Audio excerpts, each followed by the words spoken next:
ilmu kita dengan ilmu kita. Al-Fatihah. Bismillah. Iya kan.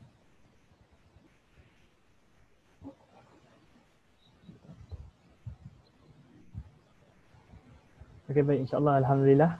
Semua Alhamdulillah. Akhirnya berjaya kita untuk melaksanakan satu webinar yang bagi Ana, bagi kami daripada pimpinan kami rasa agak amat penting lah. Sebabkan topik-topik sebegini adalah melibatkan perkara yang menyentuh berkenaan dengan akidah kita, dan juga kalau kita tak ada pengetahuan berkenaan perkara ini, ia mudah menjadi satu senjata lah oleh orang-orang yang suka mempermainkan dalil Quran, ayat Quran untuk menggugat kita punya keimanan. Kerisauan yang tentulah. Ana yakin sahabat semua apa tu nama dia? Keimanan apa tu, kefahaman yang padulah berkenaan dengan agama Islam. Tapi kita risau masyarakat-masyarakat yang lain yang apa tu nama dia? Yang senang terpengaruh dengan ideologi-ideologi yang kat luar. Jadi kalau kita, bukan kita sebagai ejen penerangan ataupun yang boleh menerangkan kepada mereka perkara sebenar, jadi siapa lagi yang tu. Jadi insyaAllah lah, Ana ucapkan terima kasih banyak-banyak pada sahabat-sahabat yang sanggup meluangkan masa hari ini dan juga esok untuk menambah, meningkatkan ilmu kita, insyaAllah. Okey, baik. Dalam lenggang masa lagi, Ana memperkenalkan penceramah kita, penceramah webinar Evolusi dan Islam. Kita nama penuh Ustaz Muhammad Amirul Ashraf bin Fazil, merupakan lulusan ijazah sarjana muda daya ketik di UiAM Kuantan. Status dah berkahwin dan asal daripada Pulau Pinang. Dan sekarang menetap di Gombak. Okey, baik, insyaAllah. Dan juga merupakan AJK Angkatan Dakwah Anak Muda. Akademi Dakwah Anak Muda. Ustaz. Akademi Dakwah Anak Muda Adam. Di bawah Lajnah Dewan Pemuda PAS. Lajnah Dakwah Dewan Pemuda PAS Malaysia. Baik. Jadi kita kali ini bukan kaling-kaling lah.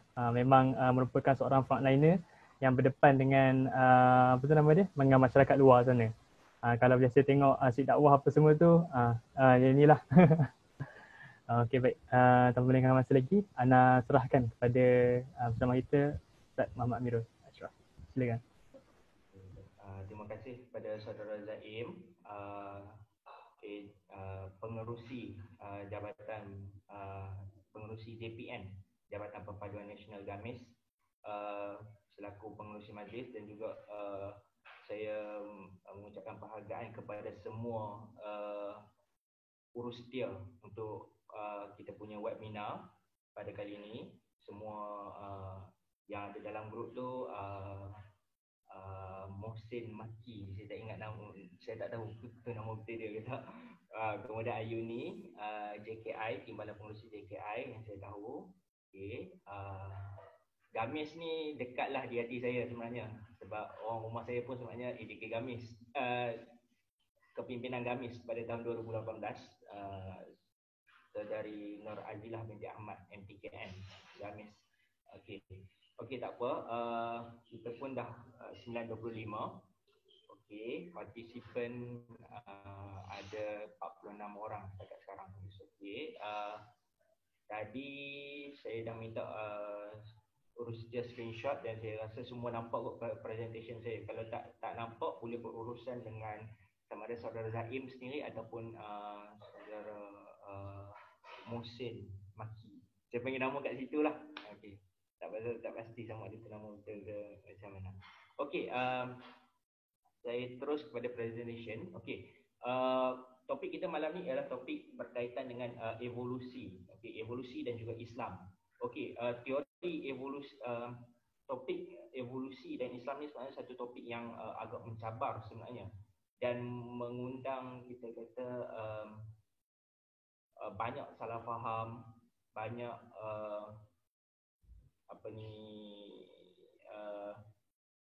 mendatangkan kata kegelisahan juga kepada sebahagian daripada kita, kerana nampak seperti bertentangan dengan Islam.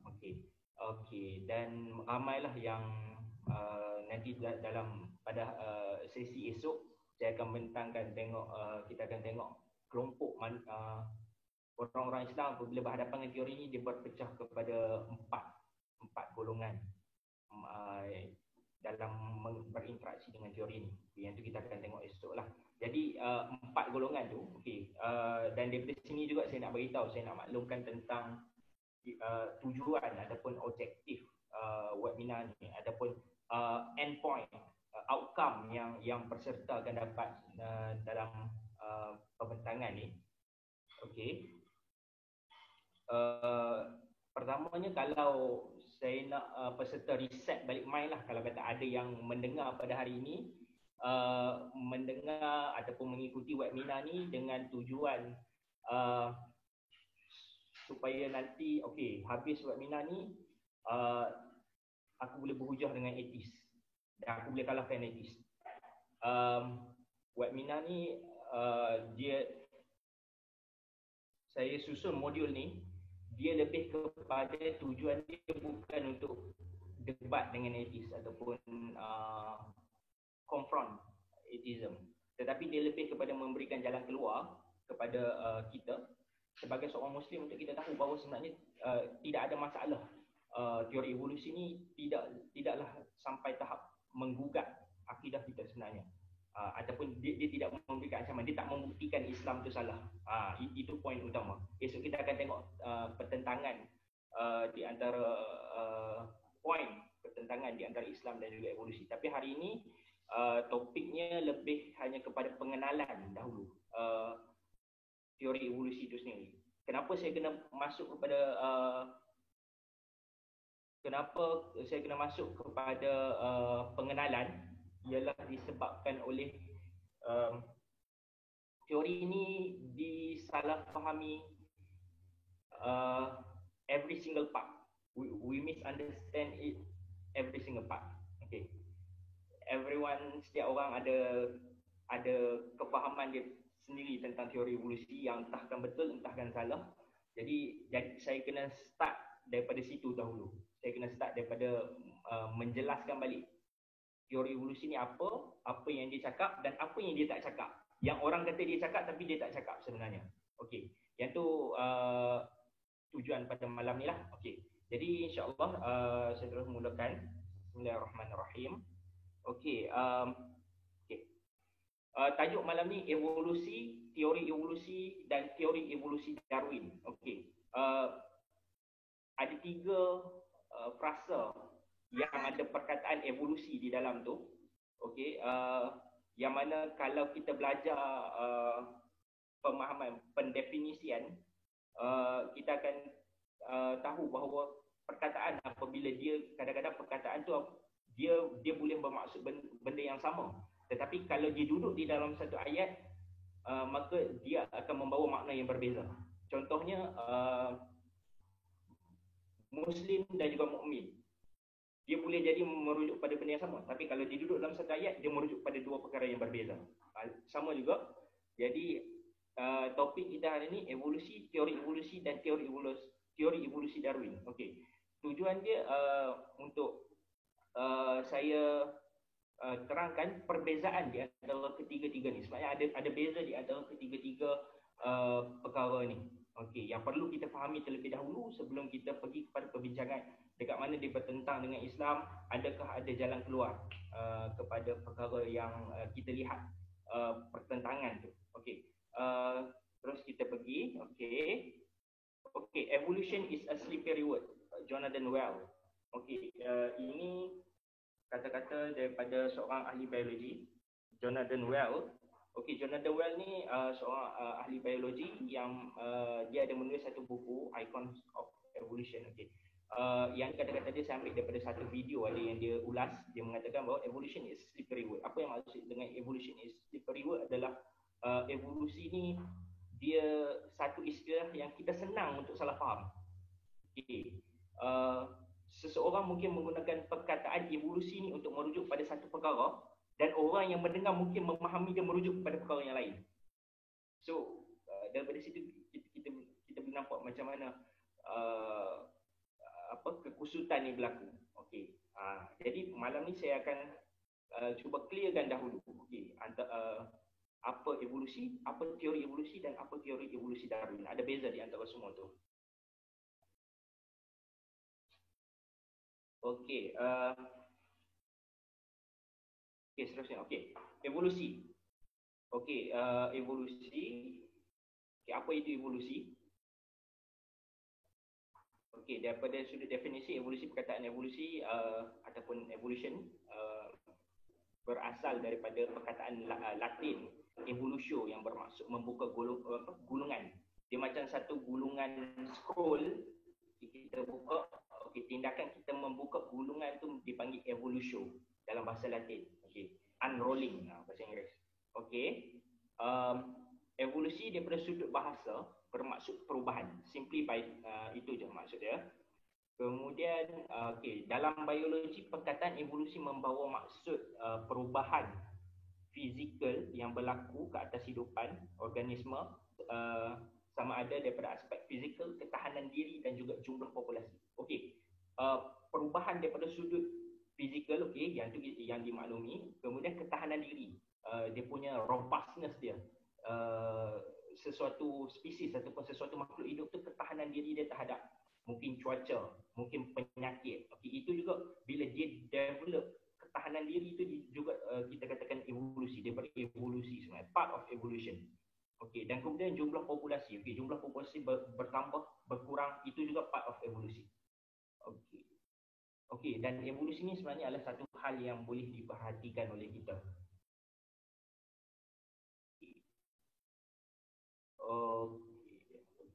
Contoh-contoh evolusi. Sebab saya kat sini saya cuba buka skrin yang banyak. Jadi presentation saya pun saya agak terhalang jugalah. Contoh-contoh evolusi. Boleh tengok gambar kat situ. Serangga perosak sawah padi. Ataupun kalau orang yang biasa dengan sawah padi, terutamanya yang duduk di kawasan yang dekat dengan sawah padi, orang yang mungkin kalau ada yang mendengar webinar ni daripada Kedah, juga sahabat saya Ustaz Abdul Musawir, kawan sahabat daripada Limun Tebal, mungkin sana ada banyak padi, akan kenal serangga perosak sawah padi ni, yang dipanggil benar perang ataupun benar hijau. Serangga ni dia kalau orang yang buat sawah padi ni, dia racun untuk membunuh serangga perosak ni, dia tak tahan lama. Maksudnya bila kita guna sekali, 2 kali, 3 kali, selepas tu serangga ni akan kita kata akan develop resistant, akan boleh tahan dengan racun. Kita kena tukar racun lain. Jadi kat sini serangga tu sini mengalami proses evolusi juga sebenarnya. Dari sudut ketahanan dia terhadap racun serangga tu sendiri. Jadi ini contoh evolusi lah, yang pada skala kecil yang kita boleh lihat. Lagi satu adalah virus semua. Dan juga macam-macam penyakit yang lain lah. Jadi penyakit berevolusi. Jadi sebab tu kalau yang ada yang mendengar ni dalam bidang perubatan, dia akan aware, dia akan tahu tentang macam mana antibiotik mula penyakit mula resistant terhadap antibiotik. Jadi antibiotik tu dah tak boleh digunakan lagi. So it's part of evolution. Sebenarnya apa yang berlaku itu adalah sebahagian daripada evolusi. Ini Richard Dawkins, kita kata bukan promoter, kita kata 80s punya figure lah. 80s, one of the 4 horsemen of non-apocalypse, yang propagate 80s, fahaman atheism. Dia kata evolution is a fact. Dia kata evolution is a fact. Ini kata-kata dia. Dan memang dia kata evolution is a fact. Memang waktu saya tangkap gambar ni, sebenarnya ni gambar screenshot daripada satu video yang mana memang dia sebut perkataan ni. Saya cuma tambah bubble tu, tulis evolution is a fact. Dan gambar ni daripada video, dan memang dia kata perkataan ni, evolution is a fact. Adakah betul apa dia kata ni? Jawapan dia ya. Evolusi adalah sebuah fakta. Okey. Tetapi hanya jika perkataan evolusi yang digunakan merujuk kepada perkara-perkara seumpama yang ditunjukkan kepada sebelum ni, iaitu evolusi yang tadi itulah, benda perang, penyakit. Okay. Yes, it's a fact. Kita boleh nampak dalam hidup kita boleh nampak antibiotik, resistant penyakit terhadap antibiotik. Benda ni boleh dilihat dalam lab. Jadi it's a fact sebenarnya. Seandainya perkataan evolusi itu dirujuk kepada benda-benda yang macam ni. So it's a fact. Okey, seterusnya perubahan perubahan ke atas hidupan yang boleh diperhatikan kejadiannya. Okey. Ialah evolusi, itulah perubahan ke atas hidupan yang kita boleh perhatikan kejadian. Okey. Evolution simple, yang tu je. Maksudnya benda yang berubah yang kita boleh lihat. Okey. Seterusnya adalah teori evolusi. Okey, teori evolusi. Okay, sekarang kita beranjak kepada teori evolusi. Okey, apakah itu teori evolusi? Okey, sekejap ya.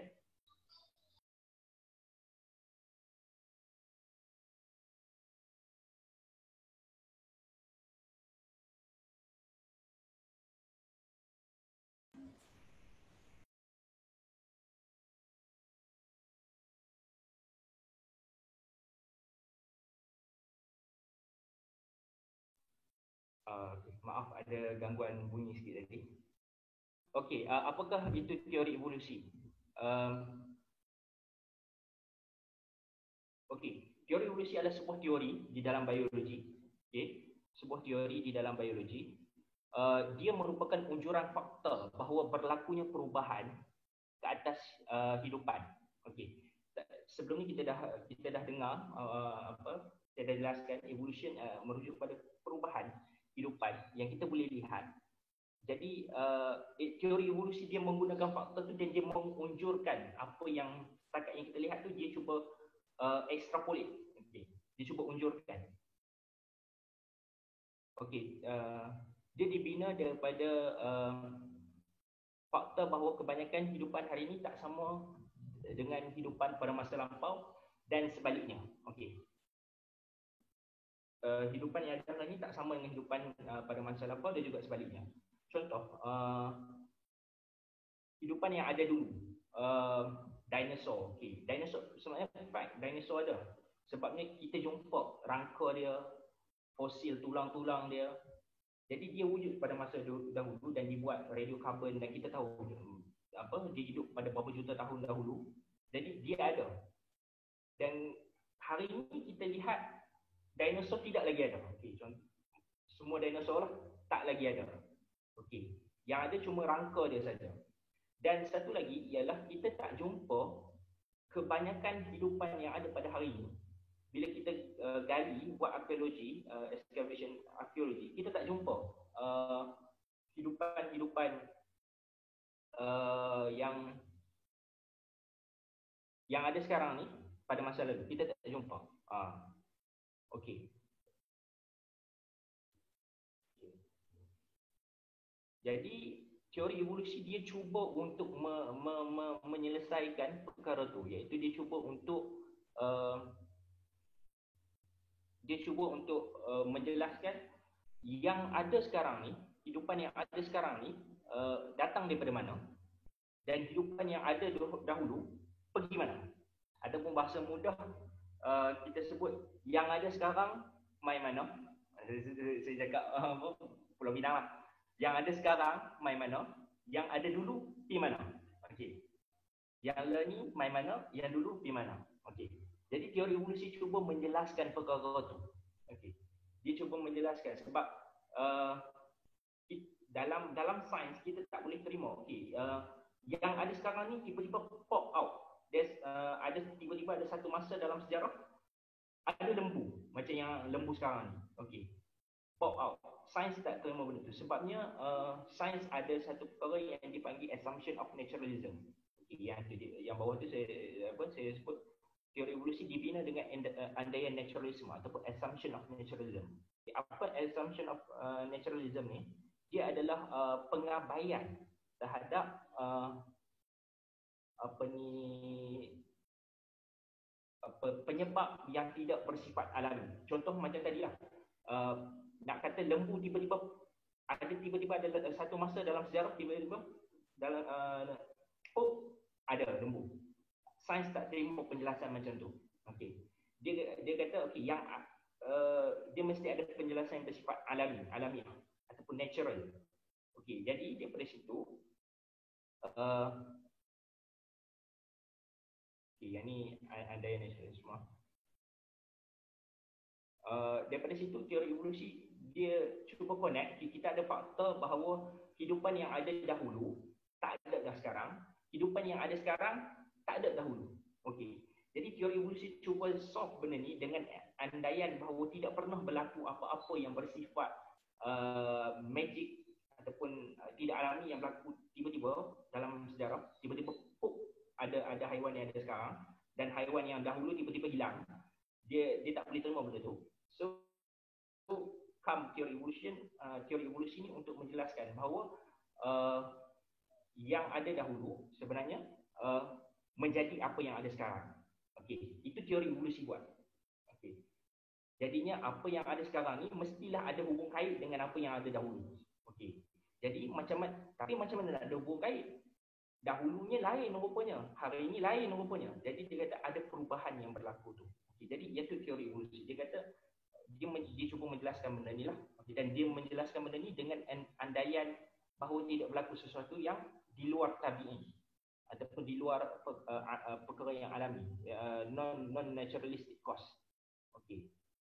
Jadi ini yang saya jelaskan kat sini, andaian naturalisme satu andaian ketika melaksanakan sains, iaitu pengabaian terhadap segala kemungkinan penjelasan yang bersifat tidak alami, non-naturalistic. Kaedah mengaplikasikan andaian ini disebut sebagai perkaedahan naturalisme, methodological naturalism. Okey. Okey, dan saya note sikit kat situ, pengabaian bukan penafian. Okey, macam dalam sains lah contohnya. Kalau jawab kertas sains waktu sekolah, kita akan contoh terangkan kejadian bagaimana kejadian hujan boleh berlaku dalam sains. Kita tak boleh jawab kuasa Allah Taala. Kalau kita jawab dalam sains, benda tu dianggap salah. Walaupun hakikat betul kuasa Allah Taala, tapi kita kena jelaskan benda tu melalui naturalistic cause. Penyebab yang bersifat alami. Macam mana benda tu boleh berlaku? Okey. Jadi dia bukan nafi, tapi dia pengabaian. Okey. Jadi teori evolusi penjelasan saintifik terhadap fakta wujudnya keterbezaan antara kehidupan yang hidup pada hari ini dengan kehidupan yang hidup pada masa lalu. Okey. Apa yang ada dahulu tak ada sekarang, apa yang ada sekarang tak ada dulu. Okey. Dan satu perkara, bila disebut teori evolusi sebenarnya ada banyak teori evolusi. Okey. Bukan hanya teori evolusi Darwin. Okey. Bila saya bentang ini, selalunya orang akan terkejut. Ada banyak. Ya, ada banyak. Okey. Kita akan tengok contoh dia. Okey.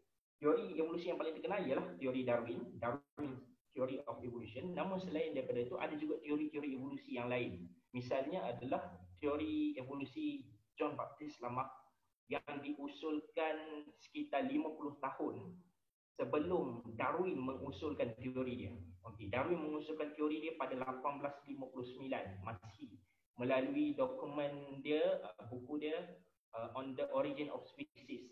Okey, yang tu dia kemukakan benda tu pada tahun 1859. 50 tahun sebelum dia, John Baptist Lamarck dah kemukakan teori evolusi yang lain yang hari ini dipanggil sebagai Lamarckism. Okey. Dan juga selepas Darwin ada teori oleh seorang ahli biologi Denmark, nama dia Søren Løvstrup. Okey, saya tak pasti macam mana nak sebut nama dia tu sebab dia ada karakter O dia tu. Okey, jadi Søren Løvstrup ni dia juga ada teori evolusi dia sendiri yang tak sama dengan teori evolusi Darwin. Dan dia kritik Darwin. Dia ada buku kalau tak salah, Refutation of the Myth, Darwinism, Refutation of the Myth. Yang tu yang saya ingatlah tentang Søren.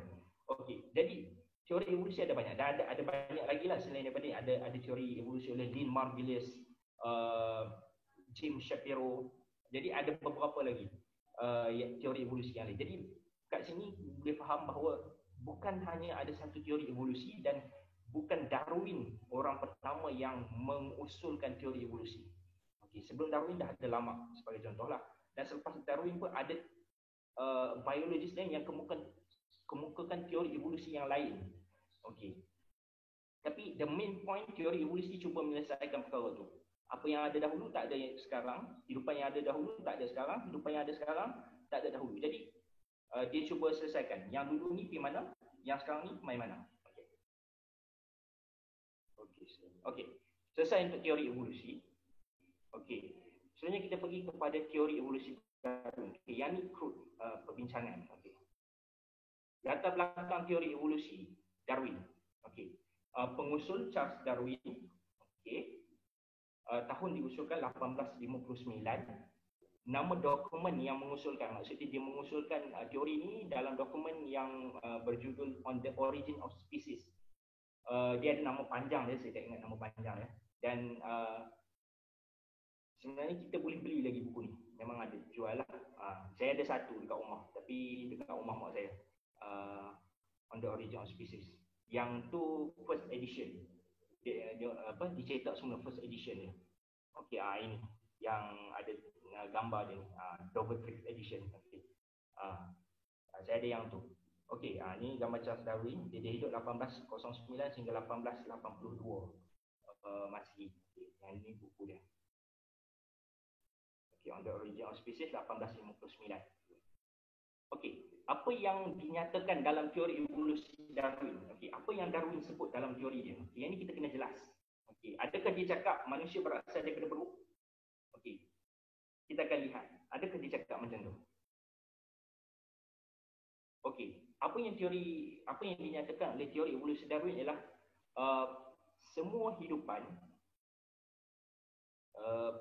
di bumi ini ada pertalian kekeluargaan dan perbezaan ciri-ciri fizikal serta perilaku mereka terhasil melalui pemilihan semula jadi yang bertindak ke atas kepelbagaian rawa. Okey.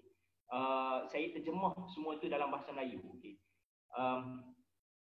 Semua hidupan di bumi ini connected, dia kata.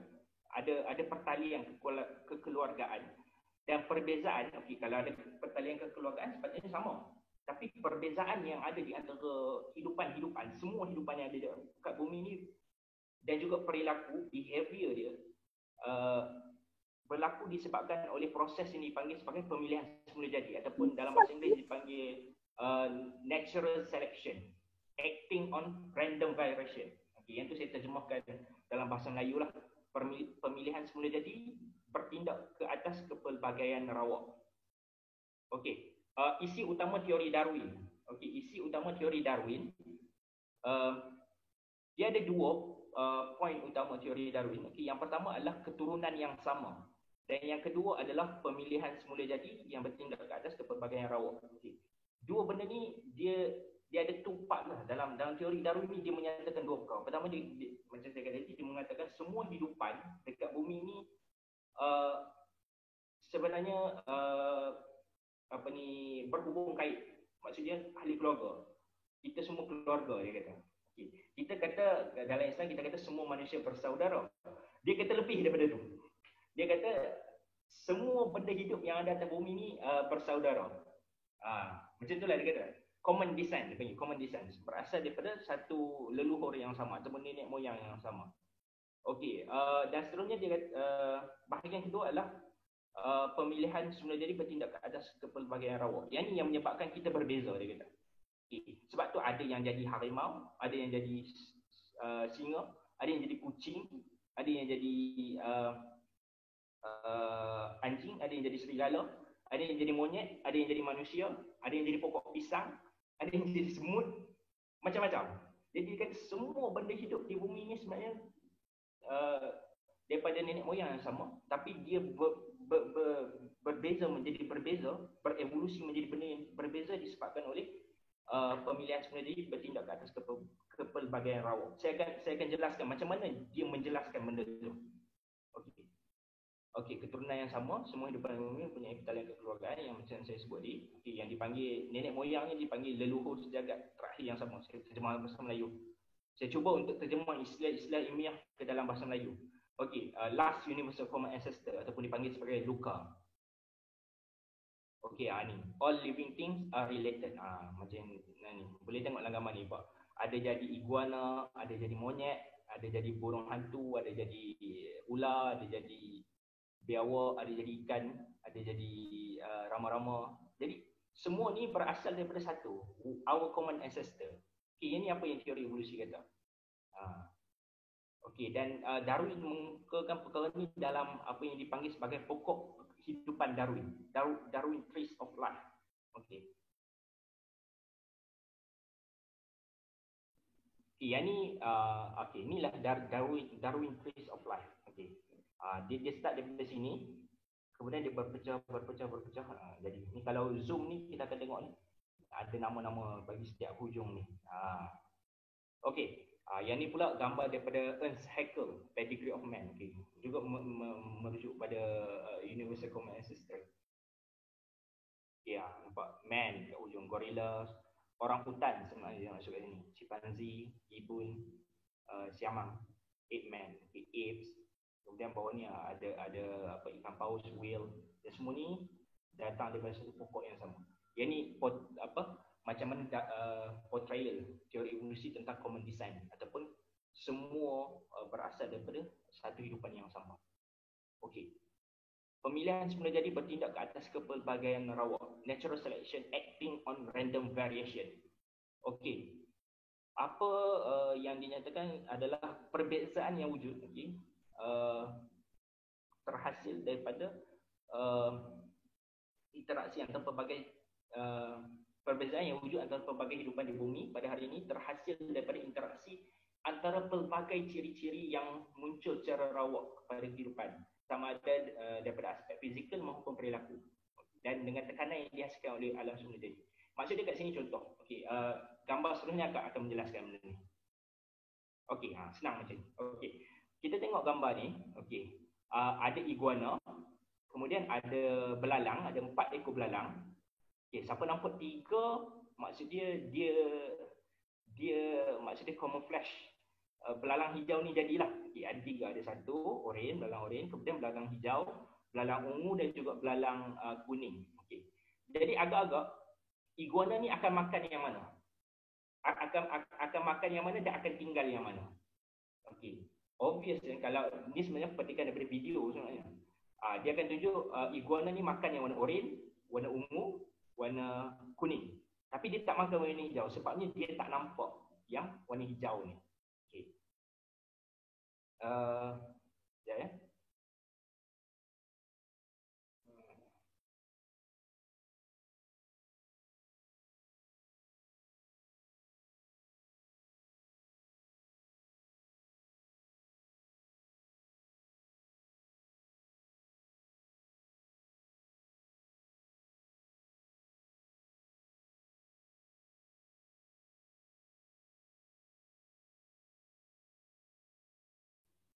Okey, minta maaf.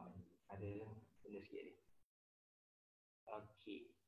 Okey, jadi kat sini natural selection ini contoh natural selection. Proses natural selection tu, macam mana natural selection tu berlaku. Iaitu apa ni, daripada sini yang warna hijau akan survive. Okay.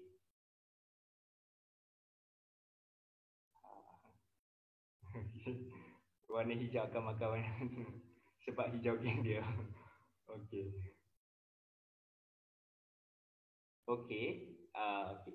Jadi contoh lain selain daripada yang tadi yang saya tunjuk tu, contoh yang betul-betul ada di dalam biologi ialah dipanggil peppermint. Okay, peppermint ni adalah kupu-kupu, dia ada 2 warna. Satu warna hitam dan satu warna putih. Okey, dikatakan sebelum zaman revolusi perindustrian Eropah, kupu-kupu yang berwarna hitam sering dimakan oleh burung. Okey, Sebabnya bangunan-bangunan pada zaman sebelum revolusi perindustrian, bangunan dia warna putih. Jadinya kupu-kupu yang warna putih apabila dia melekat di dinding bangunan yang berwarna putih, pemangsa dia tak boleh nampak dia. Dan yang kupu-kupu yang warna hitam, bila dia melekat, dia obvious. Pemangsa nampak macam kes tadi lah. Jadi akhirnya bilangan dia berkurang. Okay. Jadi berlaku evolusi di situ, di mana bilangan putih meningkat, bilangan hitam berkurang disebabkan dia lebih terdedah kepada pemangsa. Tetapi selepas revolusi perindustrian, bangunan mula jadi gelap disebabkan asap kilang.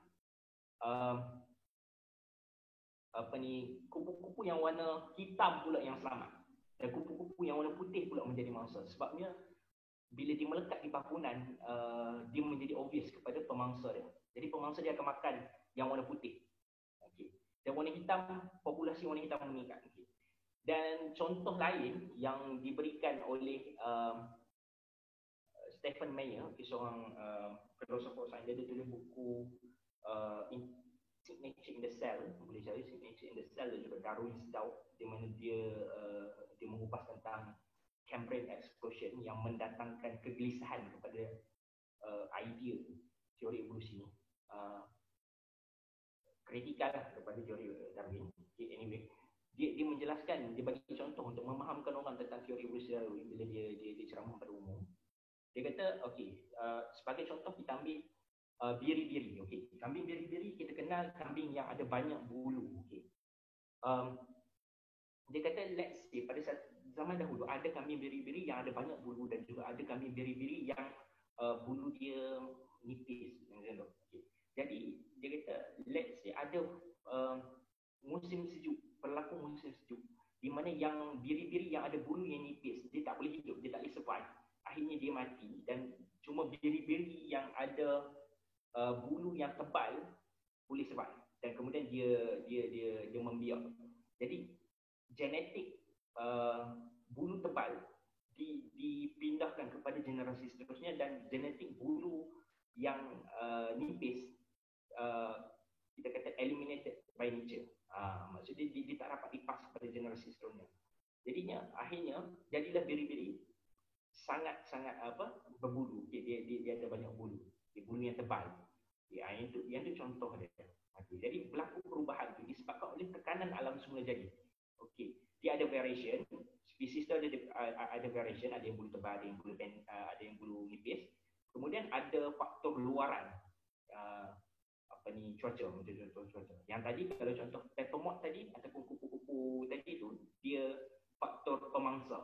Okay. Jadi dia ada banyak faktor lah. Okey, jadinya daripada proses ni dia melahirkan apa yang disebut evolusi lah. Okay.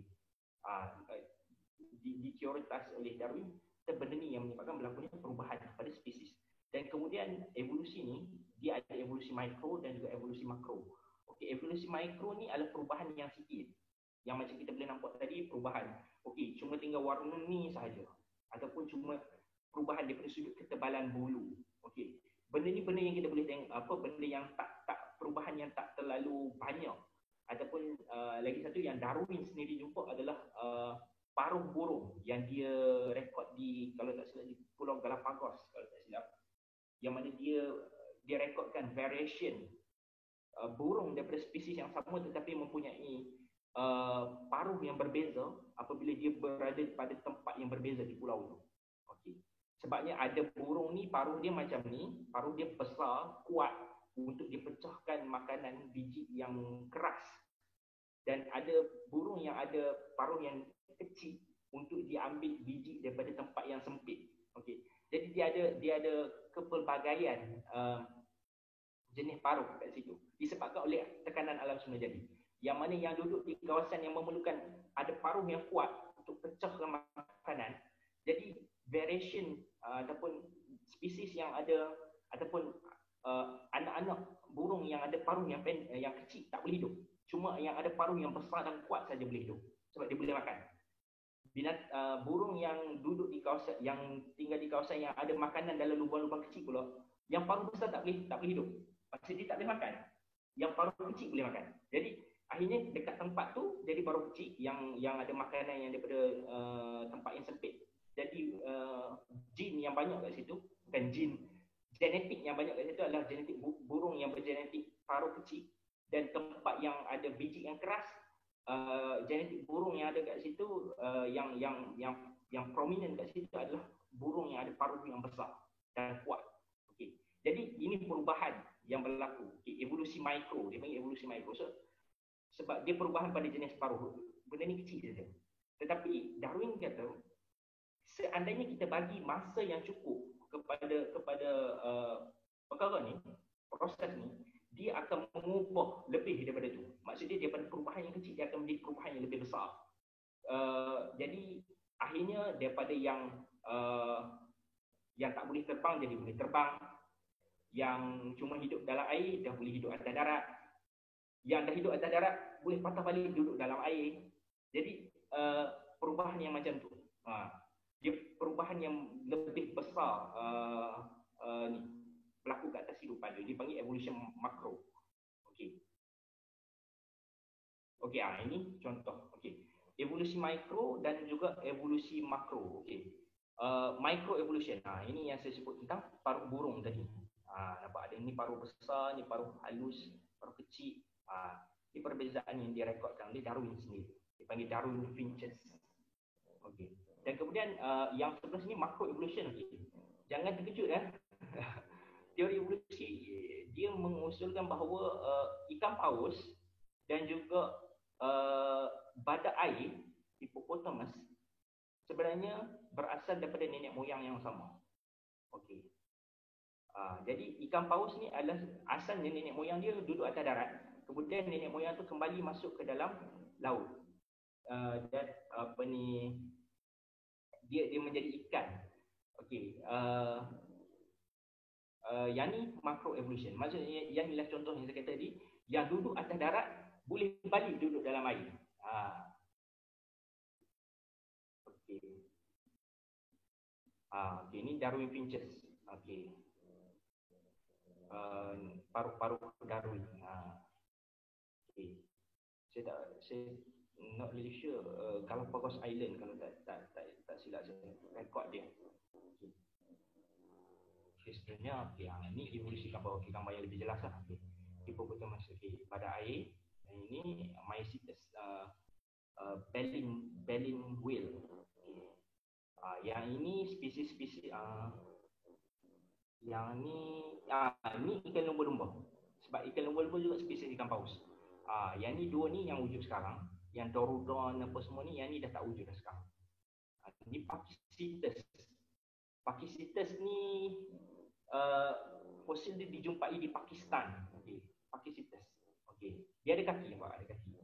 Jadi apa yang teori evolusi kata ialah dia kata mereka berkongsi nenek moyang yang sama. Okey, tapi nenek moyang tu akhirnya melahirkan anak, generasi zuriat dia berubah menjadi lain lagi. Zuriat keturunan ni berubah jadi ni.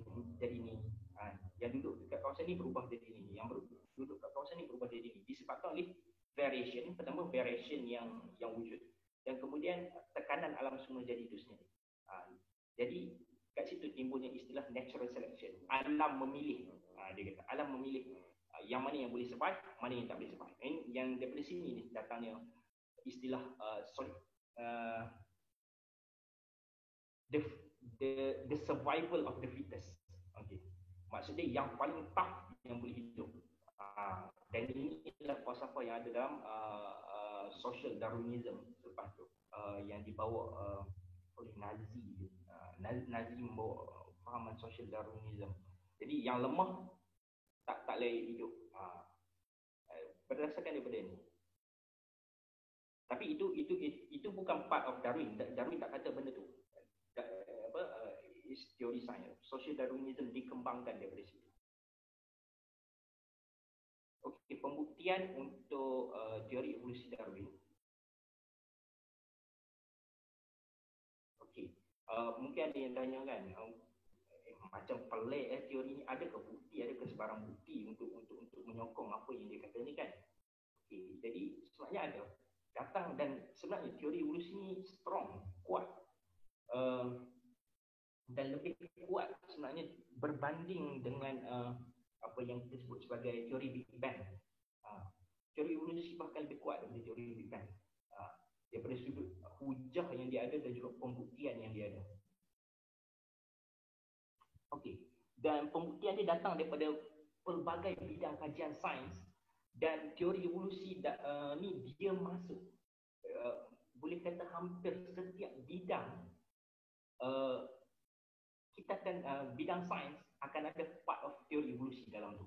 Macam saya sendiri, saya belajar bidang dietetik, ada satu subjek saya tiba-tiba masuk part teori evolusi. Saya pun terkejut. Saya kata sampai kelas dietetik pun masuk. Padahal dietetik ni belajar tentang makanan, tetapi dia ada part of teori evolusi tentang perubahan pemilihan makanan manusia, which is diambil daripada teori besar, teori Darwin. Berdasarkan teori itu dikembangkan satu idea dalam dietetik.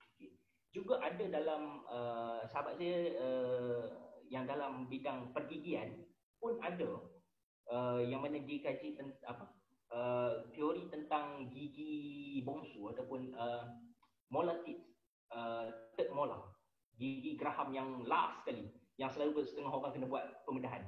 Saya sendiri kena buat pembedahan, ada satu yang kena buat pembedahan untuk buang. Okey, ada explanation teori evolusi kat situ, yang mana sahabat saya dia jelaskan, dia kata dia based on teori evolusi, yang mana dia kata manusia ada gigi itu sebabnya function untuk makan benda yang liat ataupun benda yang memerlukan kunyahan yang banyak.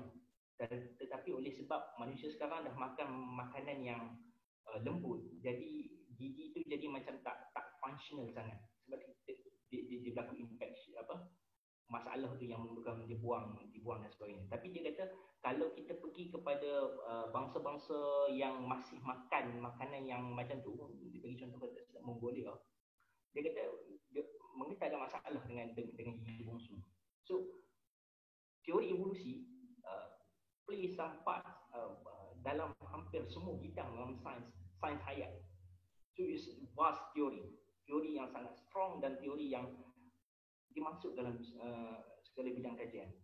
Dan itulah untuk kita kata teori evolusi is a lie ataupun satu penipuan agak bermasalah. Okay. Yang itu kita akan bahaskan dalam esok punya session lah. Okey. Okey, hari ini saya akan jelaskan dulu tentang Darwin. Okey. Jadi setakat yang anda dengar setakat sekarang ni, anda masih tak dengar lagi kan? Manusia berasal daripada manusia berasal daripada monyet. Okay, teori ni tak kata macam tu sebenarnya. Apa yang teori ni kata tadi, disebabkan dia kata semua hidupan datang daripada nenek moyang yang sama. Maka kita juga manusia berasal daripada itu. So we share our ancestor dengan semua hidupan sebenarnya. Tetapi yang paling dekat dengan kita, dia kata chimpanzee. Sebabnya chimpanzee mempunyai lineage yang paling dekat. Dia macam ni lah contoh antara haiwan ni, okay, semua related, tapi ada antara mereka yang lebih dekat, dua yang lebih dekat berbanding dengan yang lain. Contohnya macam harimau dengan singa dengan kucing, mereka lebih dekat duduk dalam satu subfamily family yang sama berbanding dengan harimau dengan serigala. Serigala dekat dengan anjing dan juga musang. Okey. Dan kita pula manusia, dia kata dekat dengan chimpanzee, kemudian jauh sikit gorila, jauh sikit orangutan. Okey. Tapi kita dengan harimau jauh lah. Kita dengan pokok lagi jauh. Kita dengan pokok pisang ataupun pokok padi lagi jauh sebab tumbuhan. Tapi pokok padi dengan lalang dekat. Macam tu. Jadi teori evolusi dia kata this connected everything, every life organism dia akan muka bumi ni connected. Cumanya ada yang dekat, ada yang jauh connection. Jadi saya bagi contoh macam ni lah. Kita dengan sepupu, kita dengan chimpanzee seolah-olah macam sepupu. Dengan gorila 2 pupu. Dengan orang hutan 3 pupu. Dengan harimau jauh lagi lah, tak tahulah berapa pupu. Macam tu lah. Sebagai contoh apa yang teori evolusi Darwin ni kata. Dia tak kata manusia berasal daripada monyet. Okay, monyet ada sekarang. And this perkara ni yang menyebabkan setengah orang berhujah secara jahil. Dia tak setuju dengan teori evolusi. Dia kata okey, kalau teori evolusi betul, kenapa masih ada monyet hanya kalau manusia berasal daripada monyet? Teori evolusi tak kata macam tu. Teori evolusi mengatakan bahawa bukan manusia sajalah, semua hidupan berkongsi nenek moyang yang sama. Okey, pembuktian untuk teori evolusi Darwin datang daripada pelbagai bidang kajian. Saya namakan sebahagian saja. Perbandingan anatomi sebagai contoh, embryologi dan perkembangan, embryology and development, fossil record, arkeologi, bandingan DNA, DNA comparison, 4 yang saya nyatakan. Tapi saya akan bagi contoh dalam ni, sebenarnya ada banyak lagi. Saya akan bagi contoh 2, iaitu perbandingan anatomi dan juga rekod fosil. Okey, ini perbandingan anatomi. Homologi antara anggota vertebrata. Vertebrata ni haiwan yang hidupan yang bertulang belakang. Okey, kalau kita tengok kat situ, kita boleh tengok ada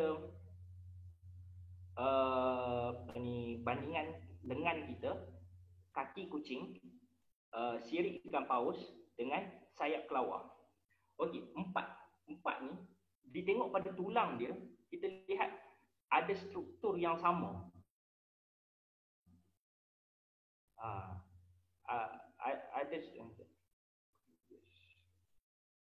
Ada struktur yang sama. Okey. Ni humerus nampak. Boleh nampak saya punya mouse saya tunjuk pak. Humerus. Okey. Semua ada satu kat atas. Kemudian kat sini 2, radius dengan ulna. 2. Sini pun 2. Sini pun 2. Sini pun 2. Kemudian carpal, tulang carpal. Tulang 8 tulang carpal. Okey, ini pun ada kat sini, pun ada. Kemudian metacarpal phalanges. Okey. Nampak kita boleh tengok banding yang struktur dia. Dia rupa dia berbeza, tapi kita kata dia ratio dia sama. Jadi dia menunjukkan bahawa benda ni menunjukkan seolah-olah dia datang daripada nenek moyang yang sama. Dia ada persamaan. Dia ada perbezaan, tapi dia ada persamaan di antara ni.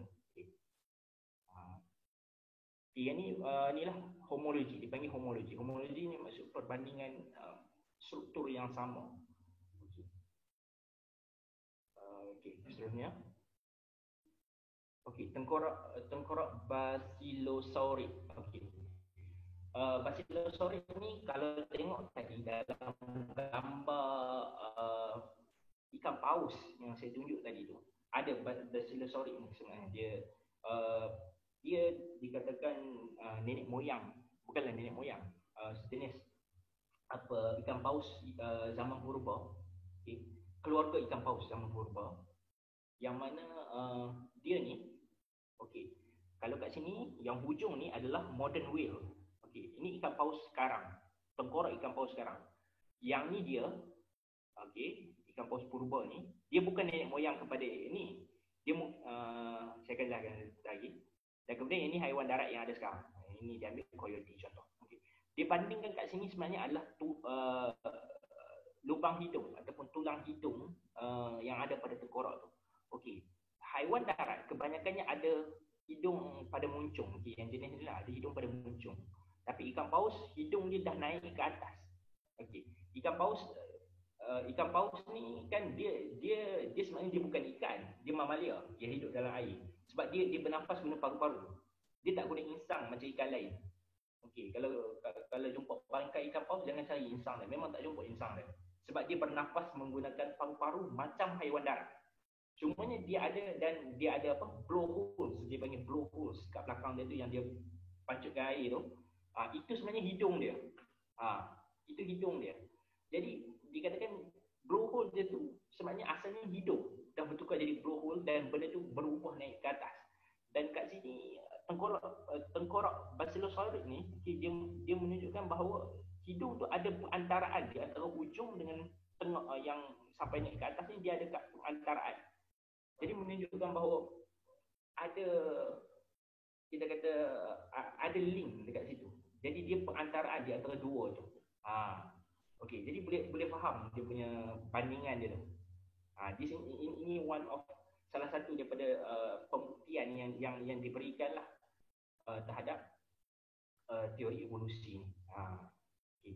Dia ini daripada sudut rekod fosil. DNA, persamaan DNA bila dikaji DNA kita banyak yang serupa. Okay.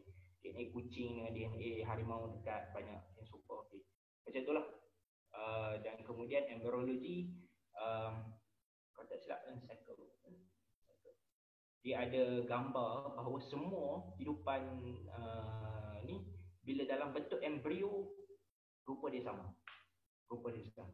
Okay. Jadi itu pembuktian yang dikemukakanlah sebagai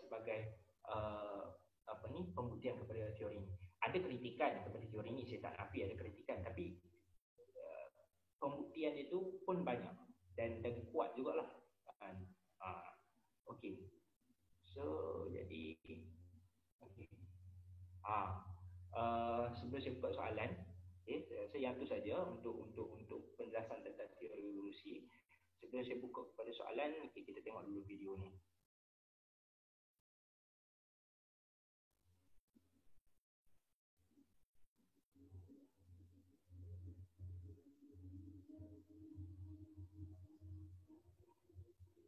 Ustaz.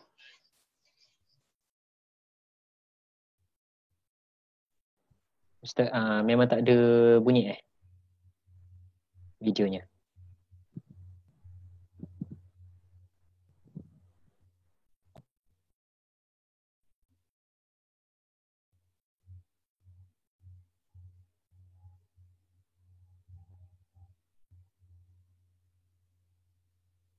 Okey, tak dengar. Tak. Set computer sound.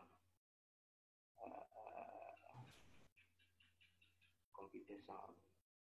Computer audio.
Okey.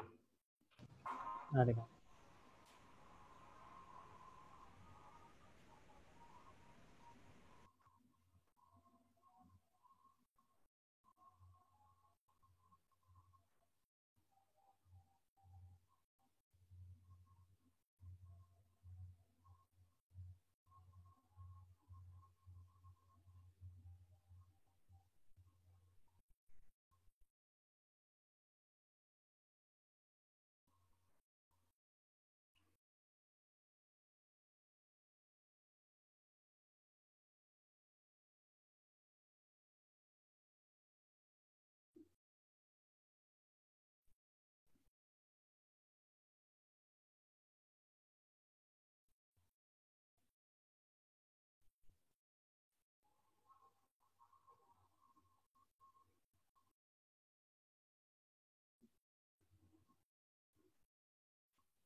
Okey, boleh dengar balik suara saya?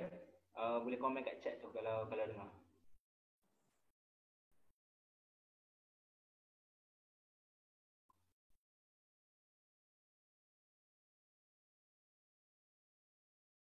Okey. Okey.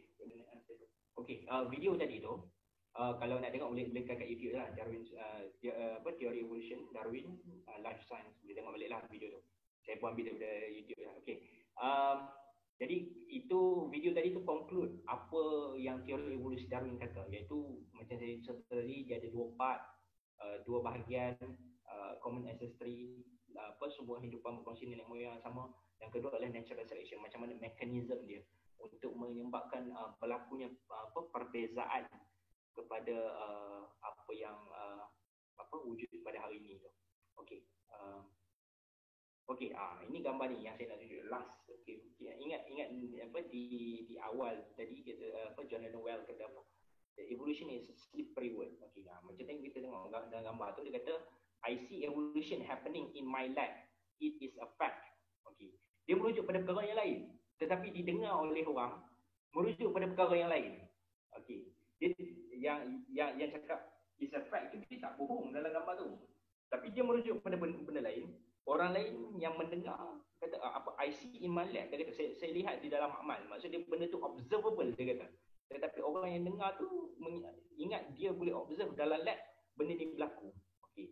So itu yang dimaksudkan dengan slippery word.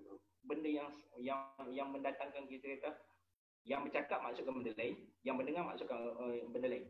Ataupun yang bercakap tu dia kalau literal dia tak menipu, tapi dia tahu orang yang dengar akan faham benda lain. So dia propagate ni. Itu macam macam orang macam Richard Dawkins, dia menggunakan ni untuk science as a beating stick, untuk maksud dia menggunakan science untuk attack religion. Okey. Memang sebahagian daripada apa yang dia kata tu betul. Tapi betul itu kita kena tengok konteks. Okey. Jadi kita akan tengok dalam insya-Allah dalam session yang esok kita akan tengok esok dekat mana point pertembungan di antara Islam dengan teori evolusi ni. dan seterusnya sedikit masuk pada falsafah sains, dan last penjelasan jalan keluar kepada masalah yang berlaku. Okey. Jadi stay tune untuk esok, insyaAllah. Cuma presentation hari ini je yang saya ambil masa yang agak panjang untuk present sebab saya kena clear basic dulu. Bila orang semua dah faham what teori evolution really say, apa benda yang teori evolusi kata dan apa benda yang teori evolusi tak kata, kemudian baru kita akan boleh progress kepada perkara seterusnya esok, iaitu kita tengok dekat mana pertembungan tu dan juga macam mana cara penyelesaian dia. Okey, sekarang kepada persoalan. Siapa pada persoalan? Okey, Zaim, nak buka sampai pukul berapa, Zaim? Kalau kan sampai pukul 11. Tapi pukul 11. gantung pada audience lah. Kalau sikit kali awal, kalau sampai pukul 11 lah limit dia. InsyaAllah. Okey, pukul 11 limit. Okey. Sesi Q&A, mungkin ada unit yang boleh. Okey. Boleh kemukakan soalan dekat situ lah, kat umum. Okay. Saya rasa ada sebelum ni ada yang dah send soalan. Okey. Saya cuba scroll dulu. Okey.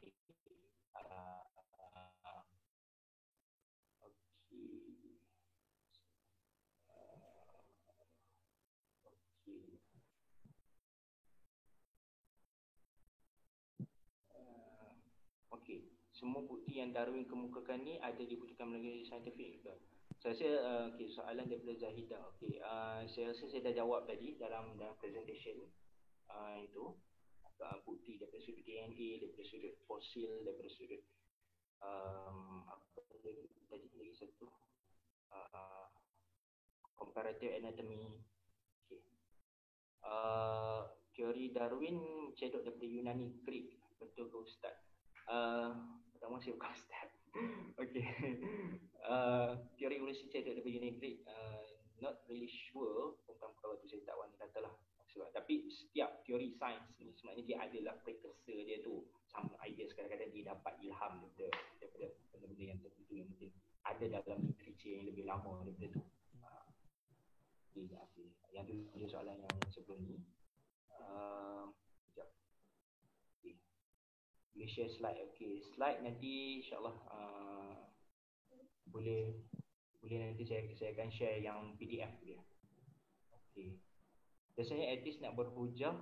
Okay, Muzamin, biasanya etis nak berhujah untuk soalan asal-usul manusia guna teori evolusi ni saja atau ada teori juga teori lain. Okay.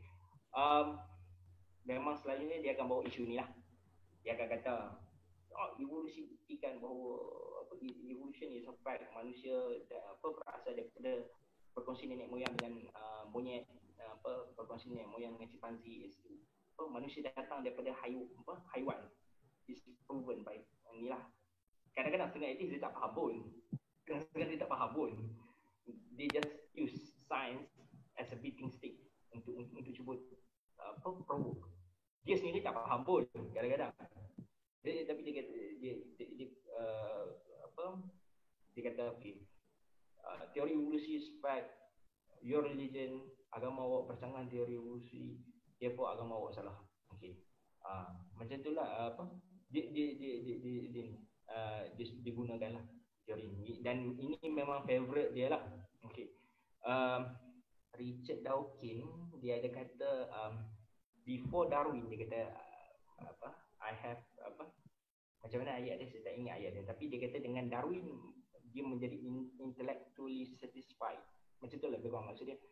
Darwin punya teori ni menjadikan before Darwin dia kata atheist macam tak ada stand sangat, tapi selepas Darwin dia kata atheist ada stand.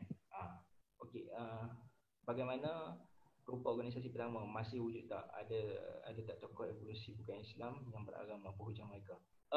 Bagaimana rupa organisme pertama kot, Zaim? Okey. Masih wujud. Okey, organisme pertama dia dipanggil Luca tadi, last universal common ancestor, tapi kita tak tahu macam mana rupa dia. Dia just theorized macam tu. Dan sebenarnya sebab tu dia teoritas kita datang daripada tu. Dan basically berbentuk sel lah sebenarnya. Universal ancestry cell. Okey. Sebenarnya ada tak tokoh evolusi bukan Islam yang beragama apa hujung mereka? Ada. Tokoh evolusi Francis Collins, pengarah NIH, US NIH, yang bidang medical ke doktor mungkin tahu kok kenal NIH US, National Institute of Health, Francis Collins, Francisco J. Ayala, Christian,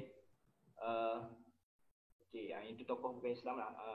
Dan kita akan tengok nanti macam mana dia orang mengambil strategi, macam mana dia orang jadi beragama dan dia orang percaya dengan teori evolusi. Basically sebenarnya dia dah lepaskan dah pun agama. Maksudnya dia macam dia dah break daripada sebahagian daripada tafsiran agama dia sebenarnya. Tapi dia claim dia masih agama tu lah. Tapi kalau ikut betul dia agama dia macam orang yang kata dia tak percaya dengan Nabi Muhammad tapi dia kata dia masih Islam. Macam tu lebih kurang. Teori fizik saya tak setuju dengan teori fizik sebab dia kata mana kereta boleh jadi baru. Mungkin dia nak kata perut tu tak comel ke. Ni soalan ke statement. Kalau ikut hari ke hari kereta yang kita beli dia akan jadi lama. Okey.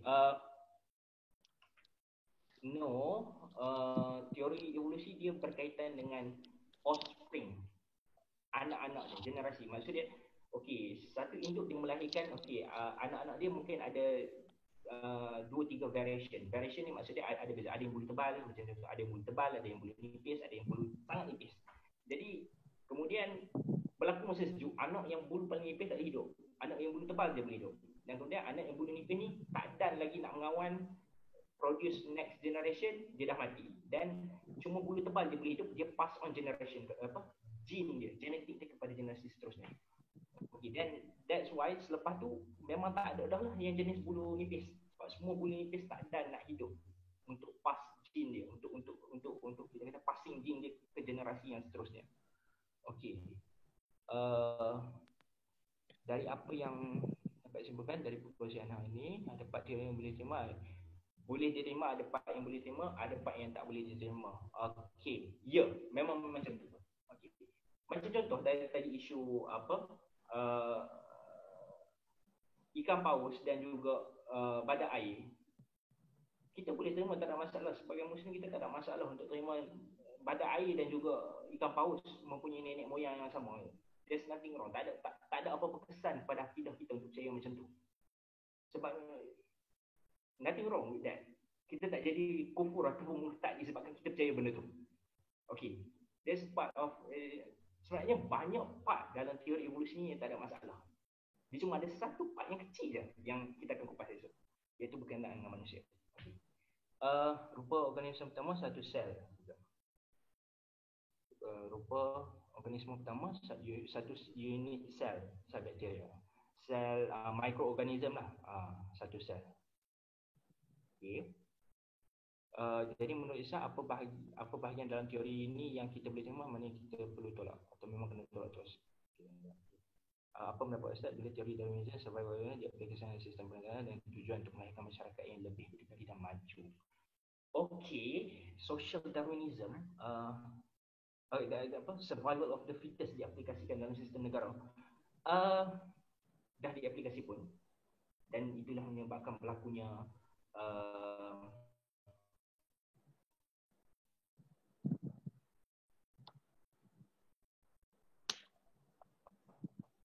putus.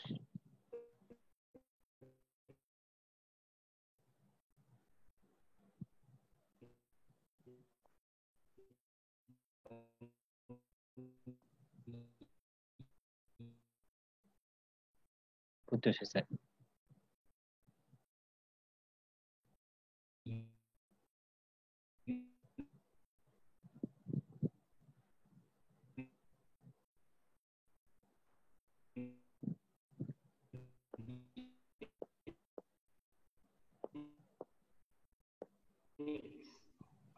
research baru.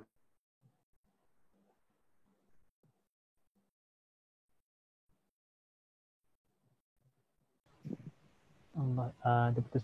Musin boleh tolong Musin? untuk Ustaz. Sekejap.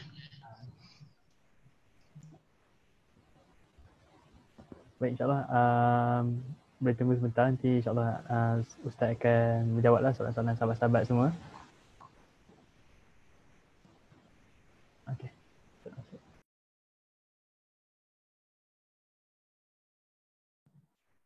Urus dia. Soalan dalam audio boleh Anda tanya pakai mic. Boleh insyaAllah. Nanti. Kalau boleh.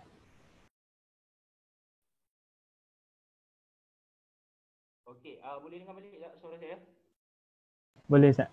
Okey, yang tadi apa social Darwinism kan? Biology of the second rank. Rank tu REICH. Okey, boleh cari video tu. Dia menjelaskan tentang macam mana social Darwinism diaplikasikan semasa second rank, iaitu sebelum Nazi. Dan dia membawa kepada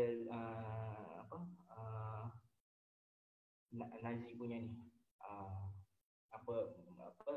yang ada defect, manusia yang ada defect tak dibiarkan hidup, macam itulah. Jadi cuma yang fit saja yang digunakan untuk hidup. Okay, tak nampak soalan.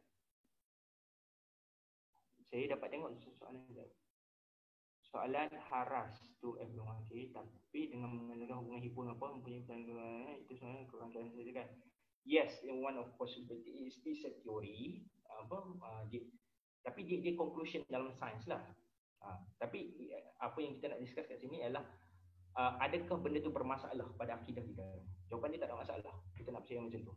It's not an issue. Kita tak jadi kufur pun apabila kita pegang dengan ikan paus dan pada air kongsi nenek moyang sama.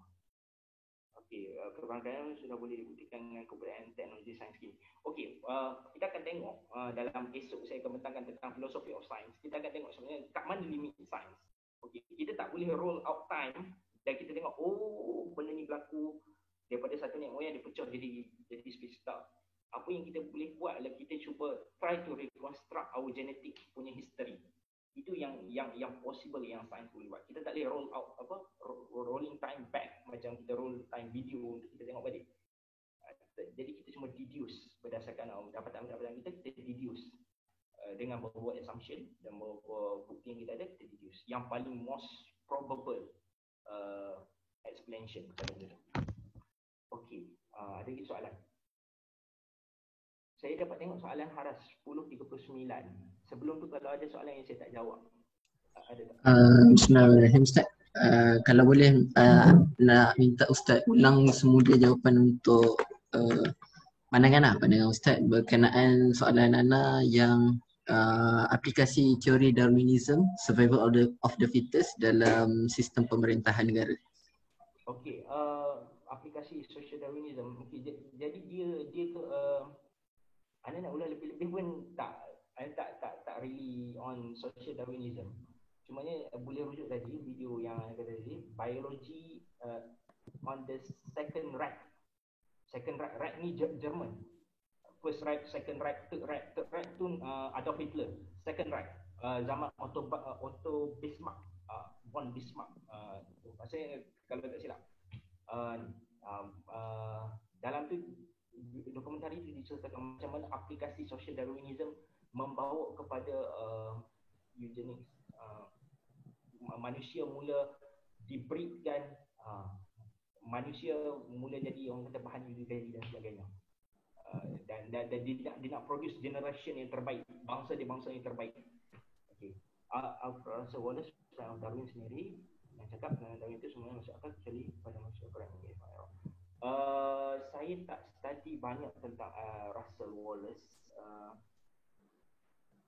Saya tak pasti tentang inilah, saya tak nak komen. Ada lagi soalan? Bismillah. Assalamualaikum. Waalaikumsalam warahmatullahi. Ana Faris. Ana pernah jumpa Ustaz dekat program di Kota Damansara. Kursus dakwah. Ana tengok dalam modul, insyaAllah Ustaz akan jawab benda ni esok kot. Cuma ini apa yang dalam kepala lah, maksudnya apa expectation nak kira bagaimana kita nak menghadapi teori-teori berhadapan dengan golongan yang berpegang pada teori sains, teori Darwinism ni. Ada tak, soalan Ana, ada tak macam pandangan Islam terhadap teori evolusi ataupun framework dia yang tersendiri berkaitan dengan teori evolusi? Seterusnya, bagaimana Islam tengok berkaitan dengan falsafah naturalism yang Ustaz sebut tadi? Apa jadi pada andaian-andaian yang diabaikan tu? Okey, saya rasa soalan ni mungkin akan terjawab esok. Kita kupaskan tentang philosophy of science, kita akan kupaskan tentang assumption of naturalism tu, dan saya akan bagi contoh contoh yang mudah faham. Baik. Sama jugalah berkaitan dengan teori leluhur yang sama tu, yang datang daripada satu tu.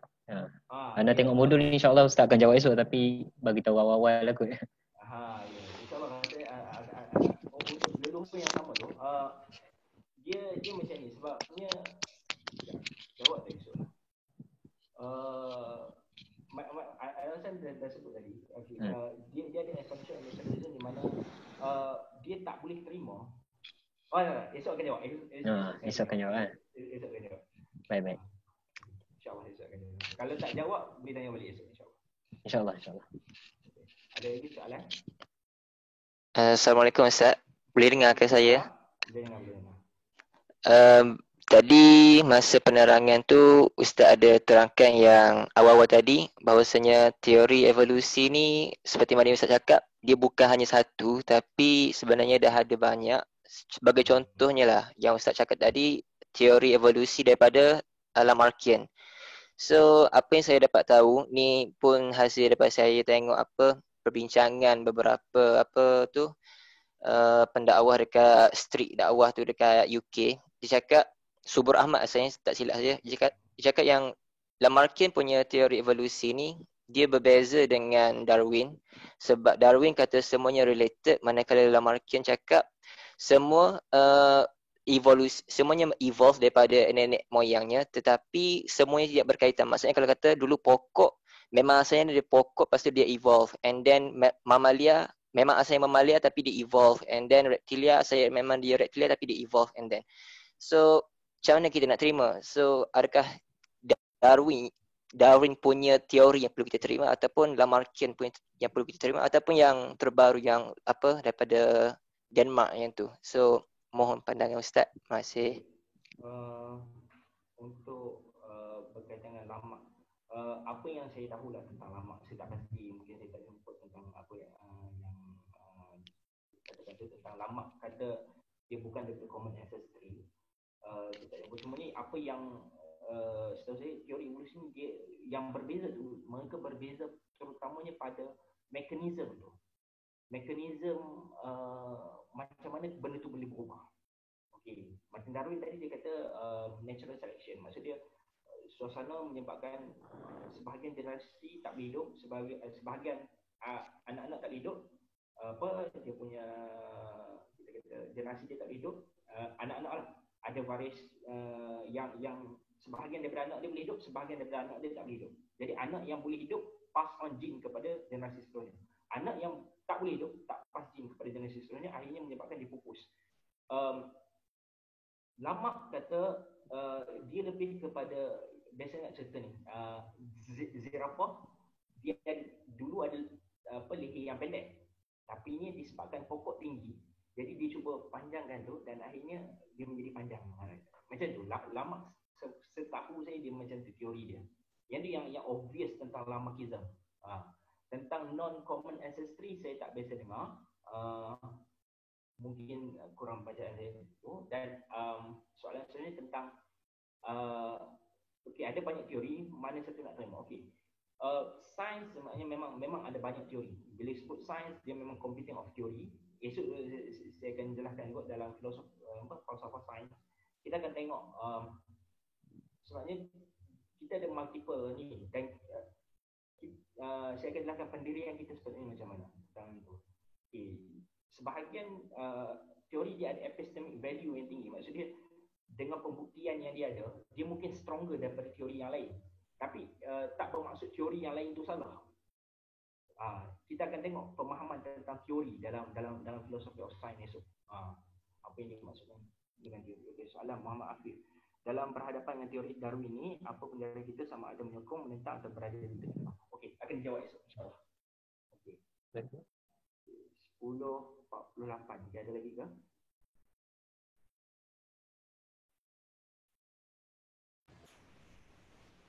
Saya dapat lagi.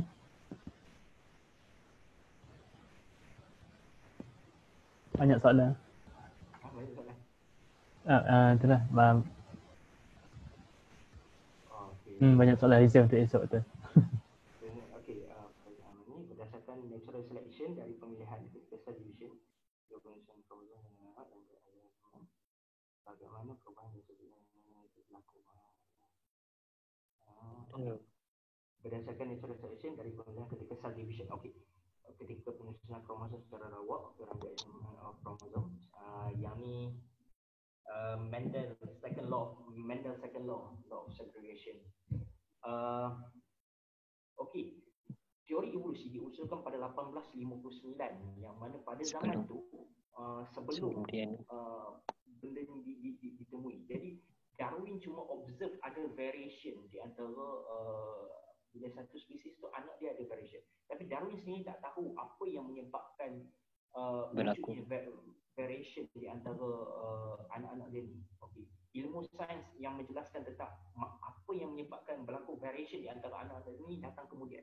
Dan kemudian teori itu digabungkan dan menjadi jadi modern synthesis kalau tak silap saya. Dekat dalam video tadi kat hujung tu dia ada beritahu Darwin kemukakan teori ni ketika DNA dan everything tu tak lagi ditemui. Dan kemudian selepas benda tu ditemui, benda tu difusekan dengan teori Darwin, membentuk modern synthesis. Rasanya diusulkan, saya tak ingat nama exactly. Dalam video tu ada sebut. Okay. Berdasarkan natural selection, bagaimana kaedah natural selection ini mengubah satu spesies kepada spesies yang lain berkait dengan evolution. Natural selection ini yang saya kata alam memilih, maksudnya alam sekeliling memilih. Maksud memilih itu bukanlah dia sedar dia memilih nak yang ni hidup, yang ni tak mau hidup. Tak, tapi dia lebih kepada berlaku cuaca yang terlalu sejuk, yang boleh survive dengan cuaca sejuk saja akan terus hidup. Yang tak boleh survive dengan cuaca sejuk, mungkin dia ada kekurangan daripada sudut fizikal dia yang menyebabkan dia tak boleh survive dengan cuaca sejuk, dia tak akan hidup. Kan? Ada makanan yang cuma paruh yang macam ni saja boleh makan. Paruh yang macam lain tak boleh makan. Jadi paruh yang macam tu sajalah boleh makan. Paruh yang besar, yang kuat dia boleh makan. Jadi ada variation yang paruh kecil, dia tak boleh makan. Jadi yang paruh kecil tu die out. Ada satu misalnya kalau satu spesies tu ada yang dia boleh terbang sikit-sikit, dengan ada yang tak boleh terbang langsung. Jadi yang boleh terbang sikit-sikit boleh lari daripada pemangsa. Yang tak boleh terbang langsung kena makan dengan pemangsa. Jadi jin yang tak boleh terbang langsung ni akhirnya akan eliminated by nature. Dia akan pupus dan seterusnya dengan jin yang boleh terbang tu saja yang akan hidup, boleh terbang sikit-sikit. Kemudian anak dia pula mungkin ada yang boleh terbang sikit-sikit macam dia, ada yang boleh terbang lebih lagi. So the process continue. Survival chance yang boleh terbang. Ini saya bagi contoh secara random apa yang berlaku. Macam mana, apa yang dimaksudkan natural selection itu adalah persekitaran sekeliling dia yang memberikan tekanan kepada kehidupan tu. So daripada situ kita lihat sebab itu dipanggil natural selection, seolah-olah nature memilih mana yang hidup, mana yang tak hidup, mana yang tak boleh survive. Okey. Saya harap tu menjawab Faris Arman. Ada lagi soalan? Assalamualaikum Doktor. Ustaz, maaf tersilap. Jadi Ustaz, berkenaan dengan teori Darwin ni, saya perasan dia ada, saya rasalah ada orang-orang yang support ni, mereka macam kurang untuk cakap tentang the missing link. Adakah ini satu kecacatan dalam teori Darwin? Okey, itu je. Okey, missing link. Okey, missing link itu sebenarnya bermasalah. Orang yang mengemukakan bahawa ada berlaku missing link sebenarnya dalam mengkritik Darwin, sebenarnya dia tidak faham. Boleh kata macam tu, dia not fully grasp what Darwin punya teori cakap. Sebab macam saya beritahu tadi, macam fosil Basilosaurus tu. Itu dikatakan link lah tu. Misalnya tu link yang mana menunjukkan bahawa yang satu hidung dekat ujung, yang satu hidung dekat kat tengah-tengah, dekat belakang, dan satu tu ada hidung kat tengah-tengah. Jadi dia jumpa fosil yang menunjukkan ada hidung kat tengah-tengah. Jadi itu boleh dianggap sebagai link lah di antara dua tu. Kita tak ada, memanglah kita tak boleh dapat fosil yang satu yang tunjuk perubahan tu macam gambar filem. Benda tu berubah, kita tak dapat semua. Tapi fosil yang dijumpai itu fit dengan teori tu. Jadi dia menguatkan teori tu lagi. Macam mana teori ni boleh berkembang begitu lah. Okay, Ustaz Abdul Musawir, sahabat daripada ni pun tebal. Semua harapnya sihat Ustaz Musawir. Okay. Bagaimana teori ini boleh berkembang begitu luas? Pertamanya daripada sudut dia punya credibility dalam sains dan dia punya pembuktian dia lah yang menyebabkan teori ni diterima daripada sudut pembuktian dia saintifik. Daripada sudut saintifik dia ada orang kata backup yang kuat ataupun dia ada bukti yang support dia, dan dia yang paling kita kata mampu menjawab banyak soalan. Okay, itu satu daripada sudut sains. Tetapi ada juga lagi satu, dia juga tak dinafikan, dia juga digunakan, dipropagatkan atas sebab atheism tadi. Jadi ada orang yang propagate dia bukan disebabkan scientific value dia, tetapi oleh sebab theological value, menyokong seolah-olah dia kita kata dia mesra ataupun dia boleh disesuaikan dengan atheism. Jadi atheist menggunakan dia sungguh-sungguh dalam berhadapan dengan dalam nak menentang orang beragama. Jadi dia ada dua faktor lah. Satu memang epistemic value dia memang firm, dia memang kuat, dan yang kedua dia dipergunakan juga. Dan it's amazing, satu-satunya teori yang mana hari ini kita ada Darwin's Day setiap 14 Februari.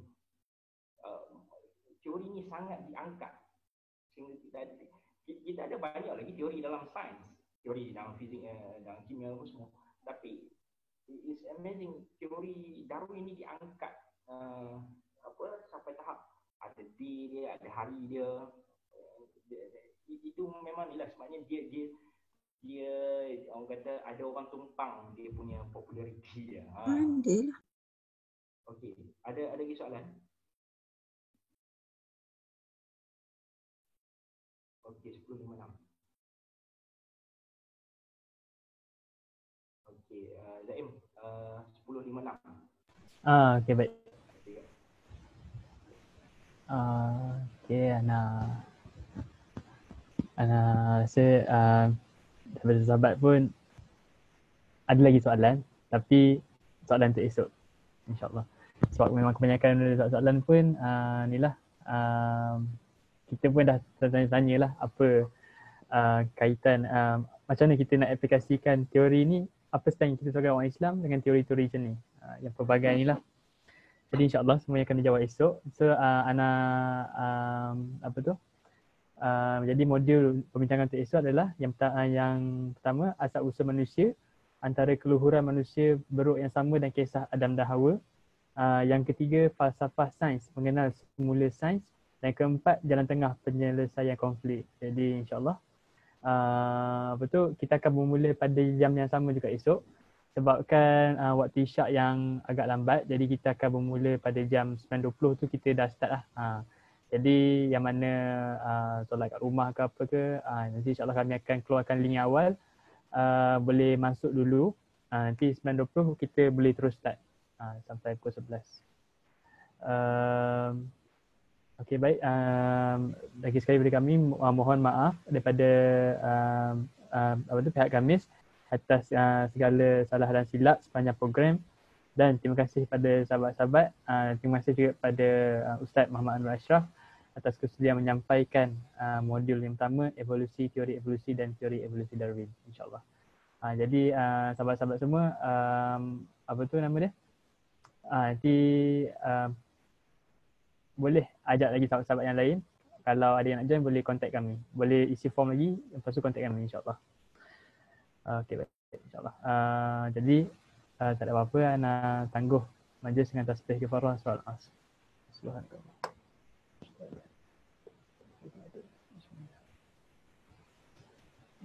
Bismillahirrahmanirrahim. Wal 'asri innal insana lafi khusr.